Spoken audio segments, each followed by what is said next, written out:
പ്രിയപ്പെട്ടവരെ, ഈശോ മിശിഹായ്ക്ക് സ്തുതിയായിരിക്കട്ടെ. ഞാൻ സൂസൻ ബിജു പനയത്തിൽ. അൽഫോൻസ ഫാമിലി അസോസിയേഷൻ്റെ പുതിയ വീഡിയോയിലേക്ക് എല്ലാവർക്കും സ്വാഗതം. ജൂലൈ 28 കേരളത്തിൻ്റെ കൊച്ചുറാണി വിശുദ്ധി അൽഫോൻസാമ്മയുടെ തിരുനാളായി ആചരിക്കുന്നത്. വിശുദ്ധി അൽഫോൻസാമ്മ താമരശ്ശേരി രൂപതയുടെയും പ്രത്യേകിച്ച് പെരിന്തൽമണ്ണ ഇടവകയുടെയും സ്വർഗീയ മധ്യസ്ഥയാണ്. പക്ഷേ പെരിന്തൽമണ്ണ ഇടവകയിൽ തിരുനാൾ ആചരിച്ചത് എല്ലാവർക്കും സൗകര്യപ്രദമായി 26 ഞായറാഴ്ചയായിരുന്നു. ഞങ്ങൾ പെരിന്തൽമണ്ണക്കാരെ സംബന്ധിച്ചിടത്തോളം തിരുനാളുകളെല്ലാം സ്നേഹവിരുന്നോടെ വേണം ആഘോഷിക്കാൻ. അക്കാര്യത്തിൽ വിട്ടുവീഴ്ചയില്ല. 25 ശനിയാഴ്ച വൈകുന്നേരത്തെ വിശുദ്ധ കുർബാനയ്ക്കും നൊവേനയ്ക്കും ശേഷം വെള്ളാക്കൽ ബേബി സാറിൻ്റെയും കൊച്ചിത്ര ലിജോയുടെയും നേതൃത്വത്തിലുള്ള ഭക്ഷണ കമ്മിറ്റി അവരുടെ ജോലി തുടങ്ങി. കൂട്ടായ്മയുടെയും സ്നേഹത്തിൻ്റെയും സഹകരണത്തിൻ്റെയും ഉത്തമ ദൃഷ്ടാന്തമാണ് ഭക്ഷണം തയ്യാറാക്കൽ.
കൈക്കാരന്മാരും ഒപ്പമുണ്ടാകും.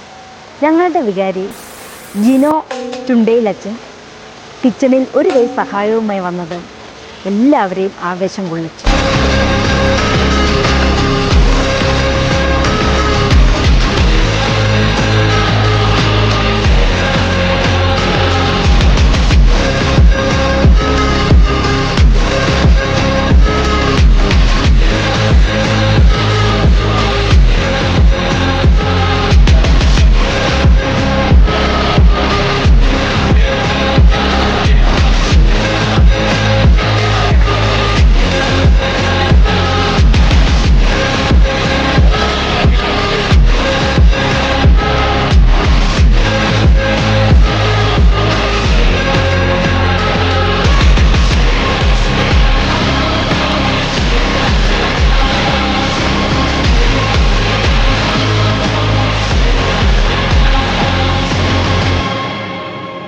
ഞായറാഴ്ച രാവിലെ 10 മണിക്കായിരുന്നു ആഘോഷമായ തിരുനാൾ കുർബാനയും നൊവേനയും.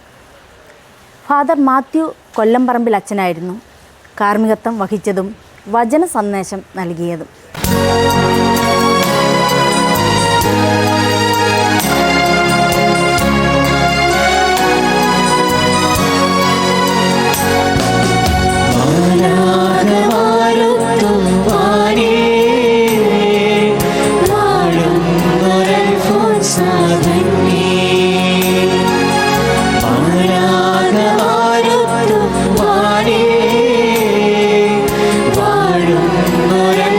Saben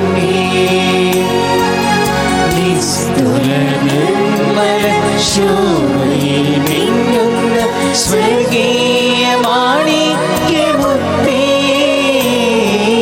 മാലാഖമാരൊത്തു വാനിൽ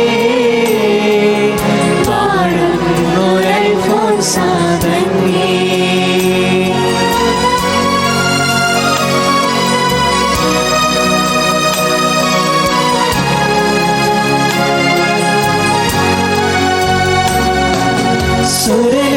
സുരലോകഗോളമേ വരജാലഭാണ്ഡമേ ക്ലാരസഭാരാമവലരേ.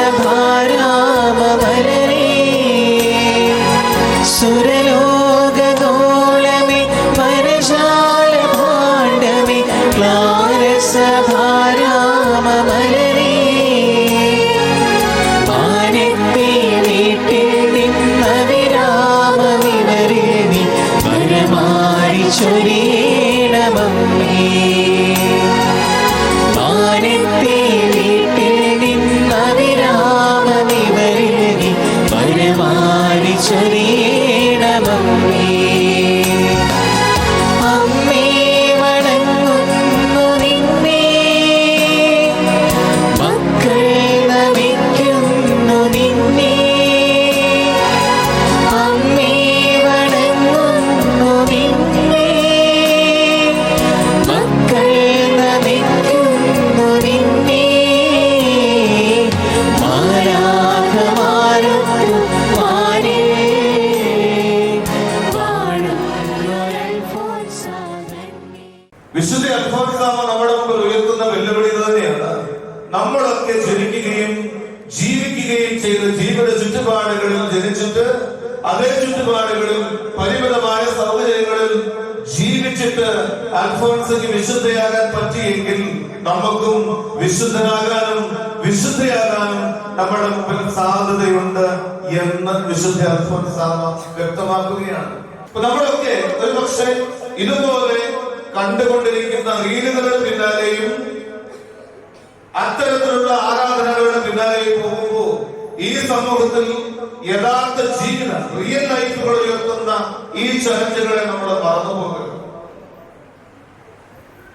റീൽ കാണുന്ന ജീവിതവും റിയലായിട്ട് നമ്മുടെ മുമ്പിലൂടെ കടന്നുപോയ ജീവിതങ്ങളിൽ നിന്ന് വലിയ അന്തരമുണ്ട്. ഈ യഥാർത്ഥ ജീവിതങ്ങൾ നമ്മുടെ മുമ്പിൽ ഉയർത്തുന്ന വെല്ലുവിളികളെ നമ്മൾ കാണാതെ പോകരുത്.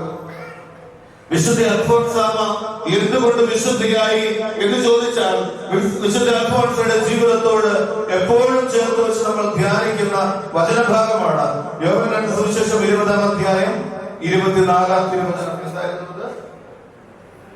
ഗോതമ്പ് മണി നിലത്ത് വീണ് അഴിയുന്നില്ലെങ്കിൽ അത് അതേപടി ഇരിക്കും, നിലത്ത് വീണ് അഴിയുന്നെങ്കിലോ അത് വളരെയേറെ ഫലം പുറപ്പെടുവിക്കും. വിശുദ്ധ അൽഫോൻസാമ തന്റെ ജീവിതത്തിൽ ഏറ്റെടുക്കേണ്ടി വന്ന സഹനങ്ങളെ എപ്രകാരം സ്വീകരിച്ചു എന്നതിലാണ് അവൾ വിശുദ്ധയായി മാറിയത്. നമ്മുടെ കർത്താവ് യേശുമിശിഹായുടെ കൃപയും പിതാവായ ദൈവത്തിന്റെ സ്നേഹം പരിശുദ്ധാത്മാവിന്റെ സംസർഗവും വിശുദ്ധ അൽഫോൻസാമയുടെ അനുഗ്രഹീതമാധ്യസ്ഥവും നമ്മെല്ലാവരോടും കൂടെ ഉണ്ടായിരിക്കും, ഇപ്പോഴും എപ്പോഴും എന്നേക്കും. ഭക്തി നിർഭരമായ നൊവേനയ്ക്ക് ശേഷം സ്നേഹവിരുന്നിലും പങ്കെടുത്തിട്ടാണ് ഭക്തജനങ്ങൾ മടങ്ങിയത്.